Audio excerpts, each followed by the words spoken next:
The ignition coil's function is to convert low voltage of 12 volts from the battery into high voltage of up to 40,000 volts. This voltage is transferred into the spark plugs to allow it to produce a spark to ignite the air-fuel mixture. There are different types of ignition systems that can help produce a spark. The coil-on plug will be our main focus today since it's the most commonly used. The location of the ignition coils will depend on the type of engine you have. In a 4-cylinder engine, they are typically located at the top of the engine in a row of 4. In a 6 or 8-cylinder engine, the ignition coils will be in rows of 3 or 4, either on the left and right sides of the engine or the front and back sides. The first symptom you could be experiencing with your car is an engine light. If the ignition coil is failing to send voltage through the spark plug, there won't be any spark for that specific cylinder. This creates a misfire, or in simple words, no mini explosion in the combustion chamber. The engine control module notices this misfire and turns on the check engine light. Here are some misfire codes. The code that comes up will be correlated with the cylinder that's misfiring. For example, P0302 would indicate a misfire on cylinder 2. In some vehicles, there are specific codes for a faulty ignition coil. To be able to read these codes, you'll need an OBD2 scanner. I'll leave the one that I use and works for me in the description below.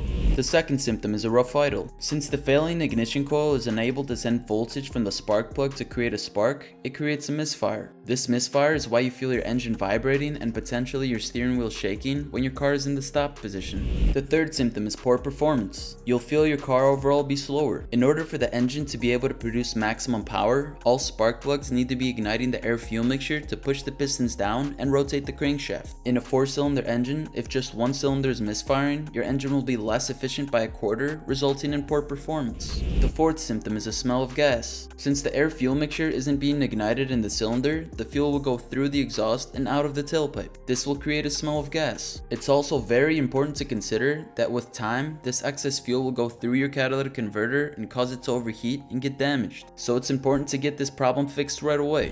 When inspecting an ignition coil, make sure there's no corrosion on the connectors, as this can prevent the ignition coil from working properly. In addition, make sure there are no cracks on any part of the ignition coil. A quick test to see if the ignition coil is faulty is by swapping out the ignition coils. For example, let's say you have a P0302 indicating a misfire in cylinder 2. You'll want to swap that ignition coil with another coil on the same engine and see if the misfire follows the ignition coil to the new cylinder. If it does, the ignition coil is likely faulty and should be replaced. Now, if you made this swap and still have the misfire on cylinder 2, then it could be your spark plug. You can check out the symptoms in this video right here.